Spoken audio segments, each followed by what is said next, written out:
नमस्कार, किसान समाचार में आपका स्वागत है। मैं हूं रेशमा आपके साथ। आइए डालते हैं इस वक्त की हेडलाइंस पर नजर।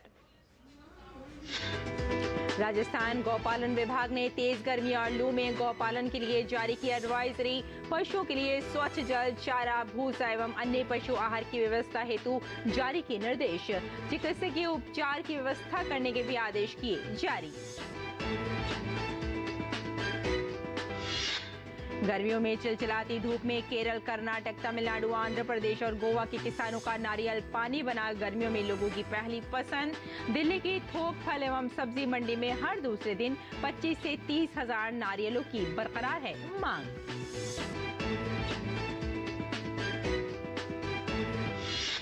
गर्मियों में आम के साथ साथ फालसा भी बन रहा है लोगों की पसंद। किसान फालसे की खेती करके कमा सकते हैं मुनाफा।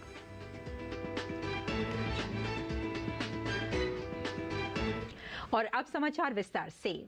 अभी देश में तेज गर्मी और लू का दौर चल रहा है, जिसका असर मानव स्वास्थ्य के साथ ही पशुओं पर भी पड़ता है। ऐसे में पशुओं को सुरक्षित रखने के लिए गौपालन विभाग राजस्थान की ओर से एडवाइजरी जारी की गई है, जिसमें विशेष रूप से पशुओं के लिए स्वच्छ जल की व्यवस्था किए जाने हेतु निर्देश जारी किए गए हैं। राज्य में संचालित गौशालाओं में संधारित गौवंश के संरक्षण के लिए राज्य सरकार द्वारा विभिन्न योजनाएं चलाई जा रही हैं। इनके संचालन के लिए अनुदान भी दिया जाता है। इन गौशालाओं का संचालन स्वयंसेवी संस्थाओं द्वारा दानदाताओं या फिर भामाशाहों और जन सहयोग के माध्यम से किया जाता है। गौवंश की देखभाल के लिए जारी की गई है एडवाइजरी में बताया गया है कि बदलते हुए मौसम में हर बार गौशालाओं को इस तरह के दिशा निर्देश जारी किए जाते हैं। अभी गर्मी के मौसम में बढ़ते हुए तापमान और संभावित लू के प्रकोप से गौवंश को बचाने के लिए मूलभूत आवश्यकताओं को, जिसमें गौवंश के लिए पर्याप्त मात्रा में पीने का पानी, चारा, भूसा एवं अन्य पशु आहार, छाया आदि की समुचित व्यवस्था करने के निर्देश गौशालाओं को जारी किए गए हैं। इसके साथ ही उन्हें बीमार, अशक्त एवं गर्भवती गौवंश की उचित देखभाल एवं आवश्यकता पड़ने पर चिकित्सकीय उपचार की व्यवस्था करने के भी निर्देश दिए गए हैं।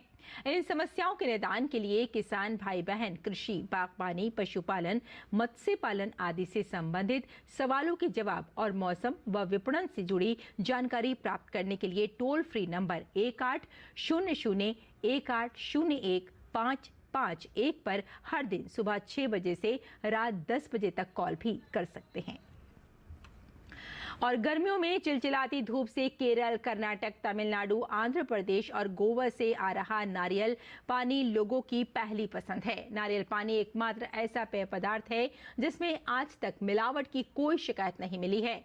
जहां एक और तीखी धूप में शीतलता और ऊर्जा देने वाले पेय पदार्थों की मांग बढ़ी है, तो नारियल पानी ने घर घर में अपना स्थान बना लिया है। अभी तक 6 से 7 हजार पीस प्रतिदिन मांग वाला हरा नारियल अब 10 हजार पीस प्रतिदिन की मांग हो रही है। वहीं अगर बात करें दिल्ली की थोक फल एवं सब्जी मंडी में हर दूसरे दिन 25 से 30 हजार पीस नारियल आ रहे हैं। नारियल पानी के सेवन से सेहत पर कई फायदे होते हैं। किडनी स्टोन की शिकायत दूर हो जाती है, ब्लड प्रेशर होता है कंट्रोल में और पाचन तंत्र भी मजबूत होता है। नारियल पानी त्वचा और आंखों के लिए भी फायदेमंद है।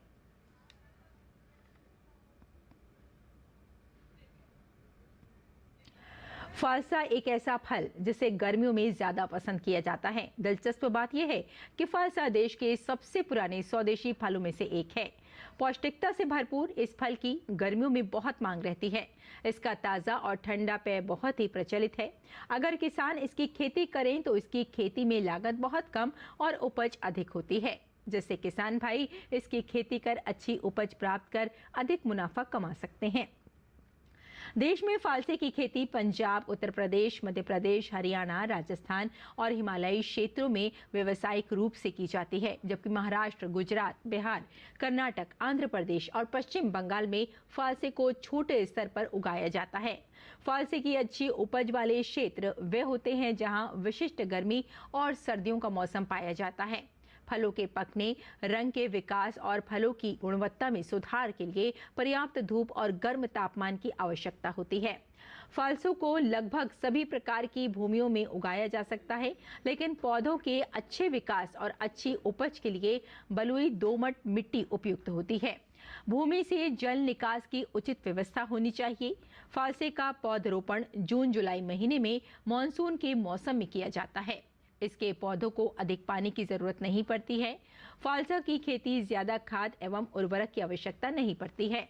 गोबर की सड़ी हुई खाद फालसे की खेती के लिए वरदान के रूप में साबित होती है। किसानों के लिए बस ये ध्यान देने की बात है कि फालसा थोड़ा नाजुक फल होता है जो जल्दी खराब होने लगता है, इसलिए किसानों को इसके तोड़े गए फलों को 24 घंटे के अंदर ही उपभोग कर लेना चाहिए या बाजार में बेच देना चाहिए।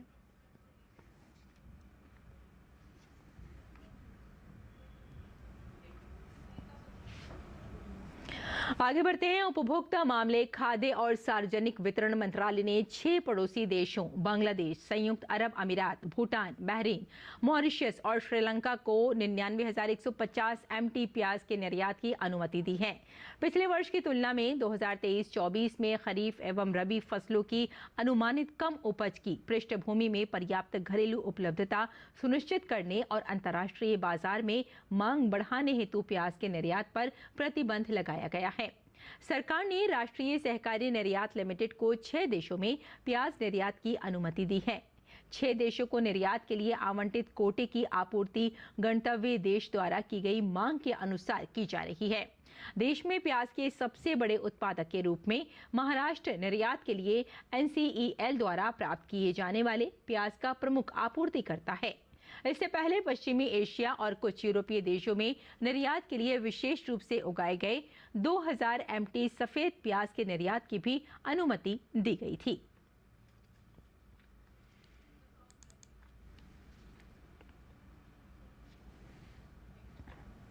पंजाब के फतेहगढ़ साहिब जिले और हरियाणा के पानीपत जिले के किसानों ने गेहूं की रिकॉर्ड तोड़ पैदावार की है। इन दिनों जिलों में किसानों ने गेहूं की बेहतरीन किस्म DBW 327 की बुआई की थी। इस किस्म को करण शिवानी के नाम से भी जाना जाता है। इसकी औसत उपज 87.7 क्विंटल प्रति हेक्टेयर है। DBW 327 किस्म का ICAR भारतीय गेहूं और जौ अनुसंधान संस्थान करनाल ने विकसित किया है। ICAR के मुताबिक DBW 327 किस्म ने 2 प्रमुख गेहूं उत्पादक राज्यों में उम्मीद से बेहतर प्रदर्शन किया है। और किसान कैसे अपनी अच्छी पैदावार के लिए सरकार द्वारा प्रमाणित बीजों को सरकारी दुकानों से खरीद सकते हैं, इसके लिए समय समय पर कृषि मंत्रालय जानकारी मुहैया करवाता रहता है। इस कड़ी में राष्ट्रीय बीज निगम NSC के द्वारा किसानों को मूंग की उन्नत किस्में शिखा और MH 1142 के बीज ऑनलाइन उपलब्ध कराए जा रहे हैं। किसान इन किस्मों के बीजों को घर बैठे ऑनलाइन खरीद सकते हैं। बता दें कि दलहनी फसलों में मूंग एक महत्वपूर्ण फसल है। इसकी खेती किसान खरीफ और जायद दोनों सीजन में अलग अलग समय पर कर सकते हैं। जायद सीजन में मार्च महीने की शुरुआत से अप्रैल तक बुआई की जा सकती है, जबकि खरीफ सीजन में जून के अंतिम सप्ताह से जुलाई के अंतिम सप्ताह तक बुआई होती है। इसके लिए कृषि वैज्ञानिकों के द्वारा अलग अलग किस्में तैयार की गई हैं, जो अलग अलग सीजन में अच्छी पैदावार देती हैं। मूंग की शिखा किस्म की खासियत मूंग की शिखा किस्म जायद में खेती के लिए उपयुक्त है। इस किस्म को किसानों के लिए वर्ष 2016 में जारी किया गया था। मूंग की यह किस्म 65 से 70 दिनों में पककर तैयार हो जाती है। वहीं बात की जाए इस किस्म की पैदावार की, तो किसान इस किस्म से औसतन 11 से 12 क्विंटल प्रति हेक्टेयर तक की पैदावार प्राप्त कर सकते हैं। मूंग की शिखा किस्म उत्तर पश्चिमी मैदानी क्षेत्रों, इसमें महाराष्ट्र, गोवा और कर्नाटक राज्य शामिल हैं, में करके किसान ज्यादा मुनाफा कमा सकते हैं। और आजकल भारत में किसान मक्के की खेती की तरफ आकर्षित हो रहे हैं। मक्का से भारत में 1000 से ज्यादा उत्पाद तैयार किए जाते हैं, इसलिए मक्के की खेती अन्य फसलों की तुलना में ज्यादा फायदेमंद है। मक्का को दुनिया में खाद्यान्न फसलों की रानी कहा जाता है, क्योंकि इसकी उत्पादन क्षमता खाद्यान्न फसलों में सबसे ज्यादा है। मक्का को खाने के साथ कुक्कुट आहार, पशु आहार, शराब और स्टार्च के रूप में इस्तेमाल किया जाता है। भारत में इससे 1000 से ज्यादा उत्पाद तैयार किए जाते हैं, इसलिए मक्के की खेती अन्य फसलों की तुलना में ज्यादा फायदेमंद है। मक्का की खेती के लिए पर्याप्त जीवांश वाली दोमट मिट्टी अच्छी रहती है। पलेवा करने के बाद मिट्टी पलटने वाले हल से 10 से 12 सेंटीमीटर गहरी एक जुताई तथा उसके बाद कल्टीवेटर या देसी हल से 2-3 जुताइयां करके पाटा लगाकर खेत की तैयारी कर लेनी चाहिए। जिस क्षेत्र में कम बारिश होती है वहां के किसानों के लिए ये वरदान से कम नहीं है, क्योंकि किसान ज्यादा पानी की जरूरत वाली फसलें नहीं लगा पाते हैं। पहाड़ी और कम तापमान वाले क्षेत्रों में मई के अंत से जून के शुरुआत में मक्का की बुआई की जा सकती है। 1 हेक्टेयर में मक्का की खेती से किसानों को 1.5 लाख रुपए से ज्यादा का नेट मुनाफा मिल सकता है। जलवायु अनुकूल कृषि कार्यक्रम के तहत मक्के की बुआई जरूरी है।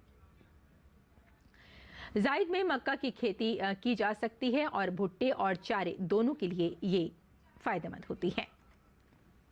प्रधानमंत्री नरेंद्र मोदी ने कर्नाटक के बागलकोट में किसानों पर अपनी सरकार की प्रतिबद्धता दोहराई। उन्होंने कहा कि हमारी सरकार ने किसानों के विकास के लिए गन्ना सहित कई फसलों के एमएसपी को बढ़ाया है। मंच पर हमारे येदियुरप्पा जी भी है। उन्होंने किसानों के कल्याण के लिए अपना जीवन समर्पित कर दिया। किसानों का हित बीजेपी की प्राथमिकता रहा।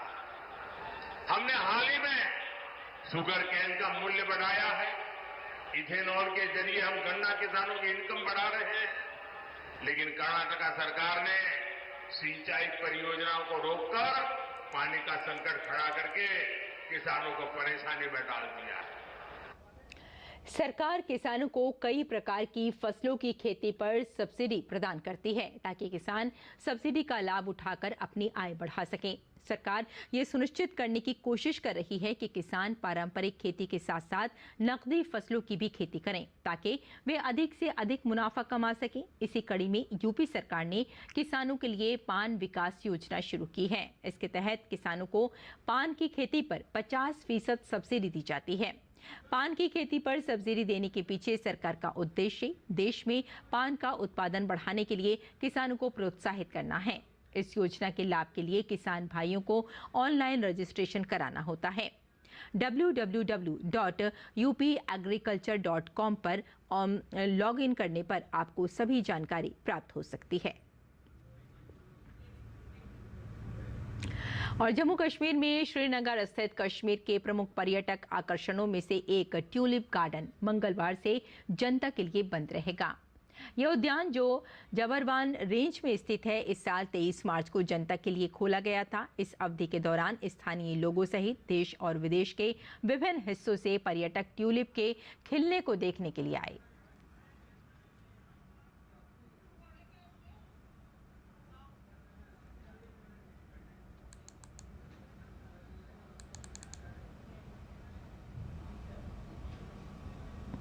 और इस मौसम में किसान कैसे रखें अपनी खेती का ख्याल, आइए जान लेते हैं।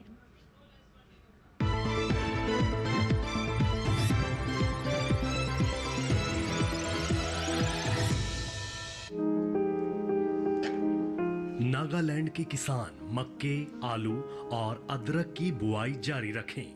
मिजोरम के किसान झूम मक्का की बुआई जारी रखें। मिजोरम में ही धान में जल स्तर 5 से 8 सेंटीमीटर के बीच बनाए रखें। मेघालय में इस समय खीरा, लौकी, कद्दू और करेले की भी बुआई की जा सकती है। मेघालय में इस समय बैंगन और मिर्च की विभिन्न किस्मों की नर्सरी लगाई जा सकती है। मेघालय में अनानास के पौधों में गोबर की खाद डाल लें। साथ ही यहाँ केले के नए पौधे लगाए जा सकते हैं। ओडिशा के किसान टमाटर के पौधों की समय पर सिंचाई करें। ओडिशा में किसान खीरे के पौधों में समय समय पर गोबर की खाद डालें। साथ ही यहाँ खीरे की पकी पौध की तुड़ाई भी कर लें। अगर खीरे में डाउनी फफूंदी दिखाई दे तो इसको नियंत्रित करने के लिए जरूरी दवाओं का स्प्रे कर लें। ओडिशा में ही मूंग में फली छेदक कीट के प्रबंधन के लिए प्रोफेनोफोस का छिड़काव कर लें। ओडिशा में बैंगन और भिंडी में तना छेदक कीट को नियंत्रित करने के लिए नीम आधारित कीटनाशकों का छिड़काव कर लें। पश्चिम बंगाल में किसान कीवी के बगीचों में उचित जल निकासी की व्यवस्था कर लें। इनमें रोग दिखाई देने पर जरूरी दवाओं का छिड़काव भी कर लें।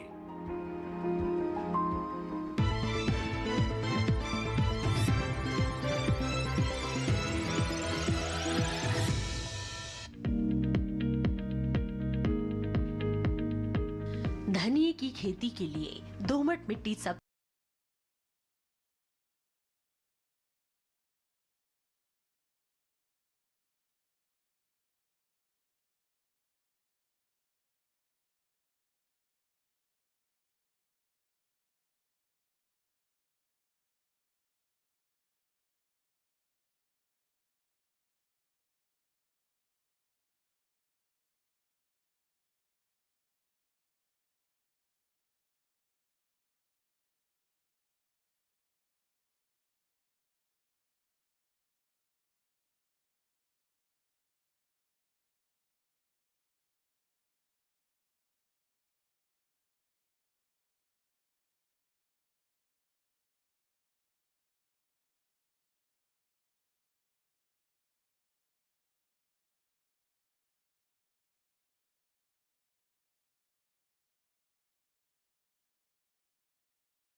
भाषा में दहिया भी कहा जाता है। रोकथाम के लिए रोग अवरोधी प्रजातियां बोकर भी बीमारियों से बचा जा सकता है। फसल चक्र अपनाना भी बेहतर रहता है, लेकिन किसान इस बात का ध्यान रखे कि फसल में किसी भी तरह की दवा का छिड़काव करने से पहले कृषि विशेषज्ञों की सलाह जरूर ले। पूरी फसल होने पर पत्तियों की तुड़ाई सावधानी से करें। ध्यान रहे तोड़ते समय पत्तियां बर्बाद ना होने पाए। 1 हेक्टेयर जमीन से 125 से 140 क्विंटल तक हरी पत्तियां ली जा सकती है।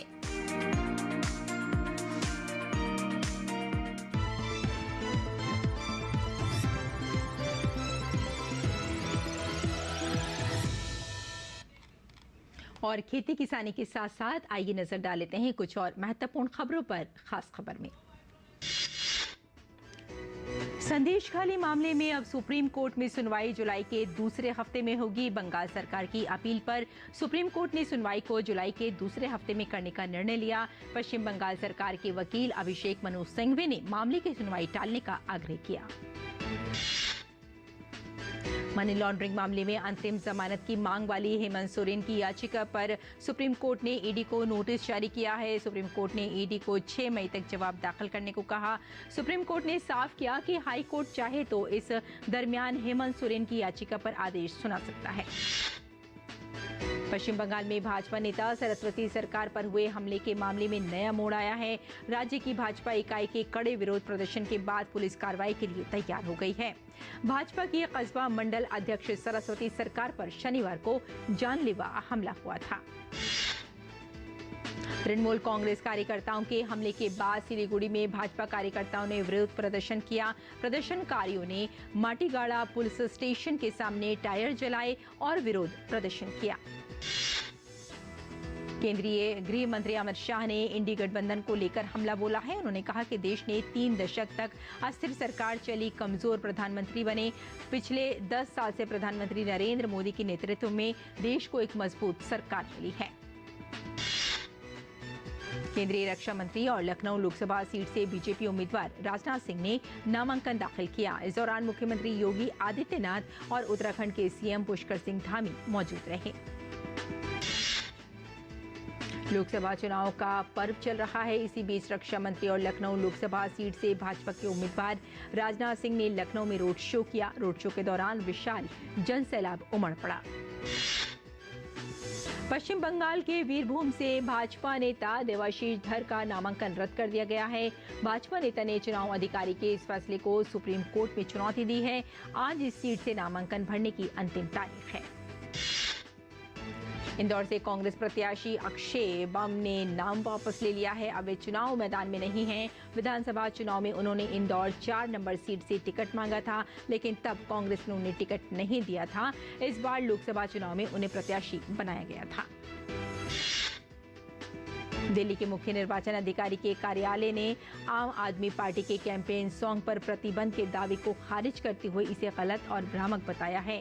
आयोग ने कहा है कि आपको अपने गाने में संशोधन करने को कहा गया है, क्योंकि ये आयोग के दिशा निर्देशों और विज्ञापन संहिता का उल्लंघन करता है।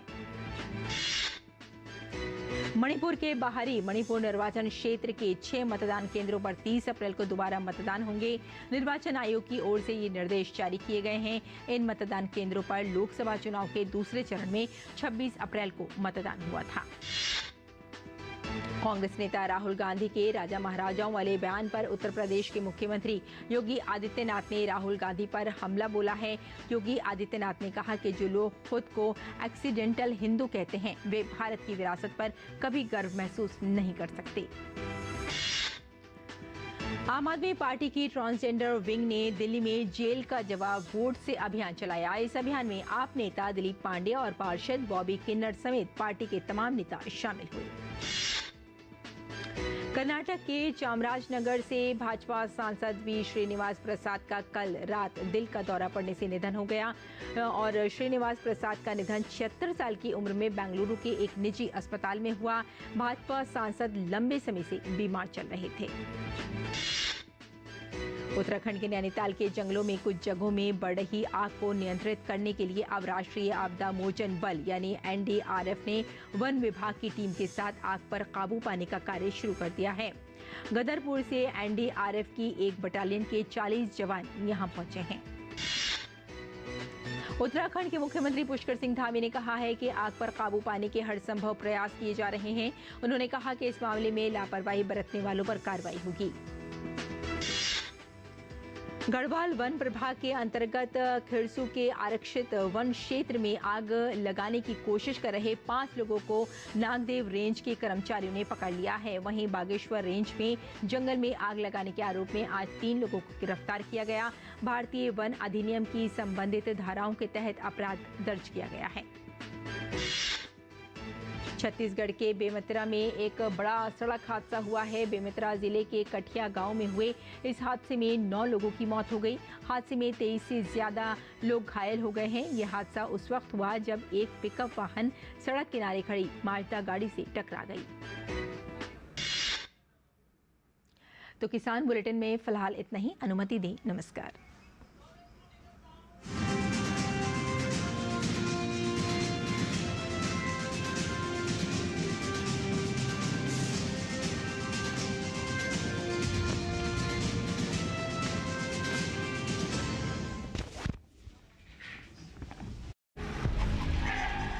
सब कुछ हमारे प्लान के मुताबिक हो रहा है। बासु पागल तो था ही, अब इलेक्ट्रिक शॉक के बाद उसकी क्या हालत होती है, that I can not tell you sir.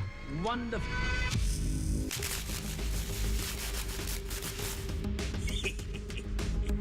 What? बागी बासु भाग गया? हर गली की नाकेबंदी कर दो।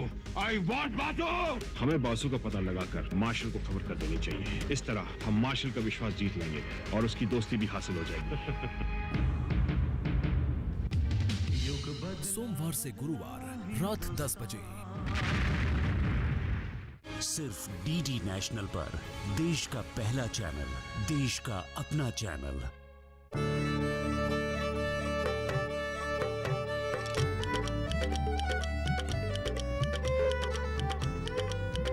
नमस्कार, बहुत स्वागत। डीडी किसान देख रहे हैं, मैं हूँ आपके साथ राधिका चौधरी। आज मैं आपको लेकर चल रही हूँ किसान यात्रा में। कई सारे गांव होंगे। रेगिस्तान में पहले से कितनी तस्वीर बदल गई? काफी बदल गई। उन्नत खेती की तरफ किसानों का रुझान हुआ। 8-10 सालों में कृषि के क्षेत्र में भी बहुत ही आमूलचूल परिवर्तन हुआ है। गांव में विकास हुआ हुआ। खेती बहुत आसान है और प्रॉफिट भी बढ़िया है। राजस्थान से देखिए कार्यक्रम किसान यात्रा 30 अप्रैल मंगलवार दोपहर 3 बजे सिर्फ दूरदर्शन किसान पर। कितने ही रंग हैं हमारे देश में रंग भाषा के, रंग संस्कृति के, रंग गीत के, रंग संगीत के। सातों सुरों की सहेली, रंगों की है ये पहेली, सतरंगी है ये अटखेली। और रंग हमारी भावनाओं के, इन सभी चटक और सुरीले रंगों से मिलकर बनी रंगोली। देखिए रंगोली प्रत्येक रविवार सुबह 8 बजे सिर्फ डीडी नेशनल पर, देश का पहला चैनल, देश का अपना चैनल।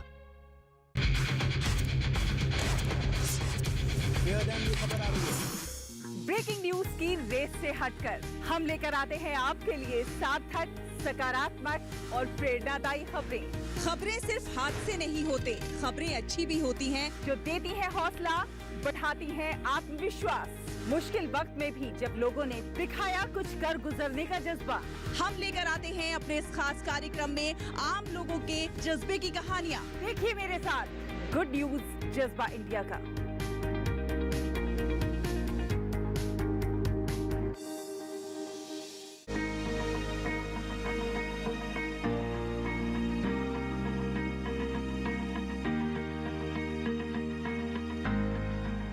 घर के बगिया में छिपा है सेहत का खजाना। टेरेस गार्डनिंग से बनेगा घर ब्यूटीफुल और हेल्दी।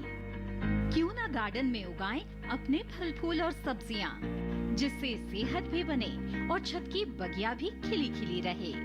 देखिए छत पर बागवानी, शनिवार सुबह 9 बजे सिर्फ दूरदर्शन किसान पर।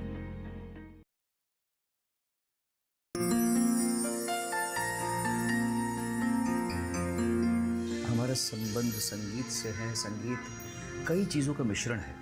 संगीत सुरों का मिश्रण है, ताल का मिश्रण है। ताल और लय में फ़र्क होता है, तो लय का मिश्रण है, ताल का मिश्रण है। सुरों का और माधुर्य का और मेलोडी का में एक फ़र्क होता है। तो सब कुछ मिला के संगीत बनता है। वैसे ही देश को अगर हम संगीत मान लें या एक हार्मनी मान लें, एक गीत मान लें, एक एक नोट, एक एक ताल, हर चीज़ मिला के वो एक संगीत का शाहकार बनता है। वैसे ही देश है। हम सभी के सुरों को मिला के, हम सभी की तालों को मिला के एक लय में हम जब मिल के साथ चलते हैं तो एक अच्छा प्रगतिशील देश बन के सामने आता है। याद रखिए कि आपका जो वोट है वो एक नोट की तरह है, एक सुरों के नोट की तरीके से है। जो सब एक साथ मिलके इस तरह संगीत बनता है, वैसे ही हमारा देश आपके वोट से बनता है। नोट से बनता है संगीत, वोट से बनता है देश। ये हक हर देश में नहीं है। इस देश में आपको यह हक मिल रहा है कि आप अपना वोट दे पाएँ और आपको उस जगह दी जाती है, चाहे आप अरबोपति हों या चाहे आप एक मध्यम वर्गीय इंसान हों। हक बराबर है सबको। तो इस अधिकार का आप पूरा फ़ायदा उठाएं और देश की प्रगति में अपना योगदान दें। 5 साल में 5 मिनट तो अपने देश को हम दे ही सकते हैं। आइए गर्व से अपना वोट दें। मेरा वोट, मेरी वॉइस।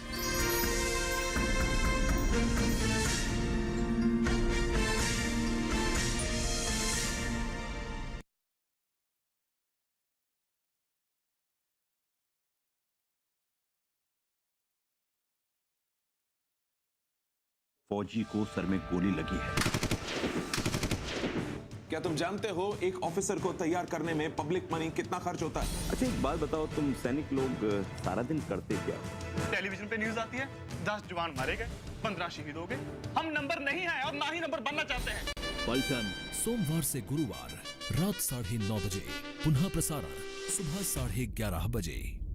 सिर्फ डीडी नेशनल पर, देश का पहला चैनल, देश का अपना चैनल।